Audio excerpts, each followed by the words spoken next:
नमस्कार, मी श्यामराव मोकाचे. आणि अहो, मला त्या व्हिडिओमधले गंमत ऐकायला येतात. सगळं काय बी टाकतात.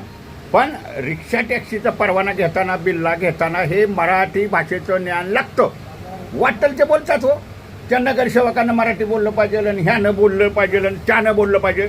जो रिक्षा टॅक्सी चालवतो मग तो मराठी असो अमराठी असो, ज्याला भाषेचं ज्ञान, तिथली भौगोलिक परिस्थिती, म्हणजे ज्या एरियात रिक्षा चालवणार, जे RTOवाले त्याला बिल्ला देतात, तिथली भौगोलिक माहिती, म्हणजे इथं कलेक्टर ऑफिस कुठं आहे, पोलीस स्टेशन कुठं आहे, त्याचं अंतर किती आहे, हे सगळं माहिती लागतं बघा.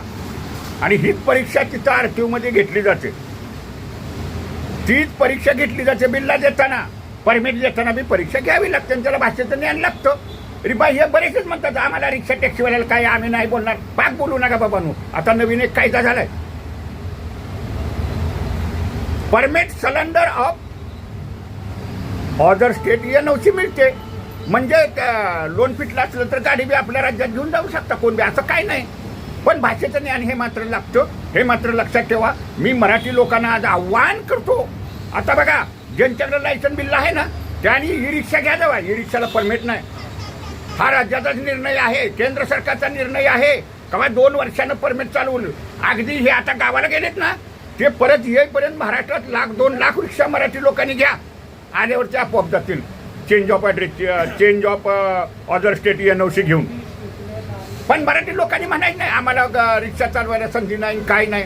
महिलांनी सुद्धा घ्यावं, ज्यांच्या लायसन बिल आहे की नाही. करा स्वयंरोजगार. हे काय बी सांगत असतात व हा व्यवसाय स्थानिकांचा आहे. कामधंदा नोकरी लागेपर्यंतच हे परमिट दिलं जातं. तिथं परमिटराचं भूत बनवले. RTO अधिकारी बी त्याच बाळाचे.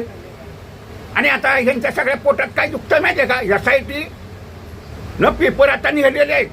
मी तुम्हाला सरळ खुल्ला सांगतो, बोरोली RTO मधून SITला 2000 पेपर तपासणीसाठी गेलेले आहेत, बिल्ला दिलेले. आणि हे जे आता बंद चाललंय ना, हे भाष्य विषय नाहीच हो. ह्यांची नाटक आहे ते. कारण ह्याच्यात आहेत खोटे पेपर, ह्याच्यात आहेत खोटे पेपर. राशन कार्ड आहे म्हणून लिहिलेलं आहे, आणि हे सगळे पेपर बाहेर निघणार आहेत बघा. आणि ह्यांच्यावर जे फौजदारी गुन्हे पडणार आहेत. मुख्य कारण हे आहे, खोटे पेपर असल्यामुळं आता तर पाक उड्या मारायला लागलेले आहेत. आम्ही नाही बोलणार, तुम्ही बोला नाहीतर न बोला. पण SITकडे 2000 पेपर गेलेले आहेत.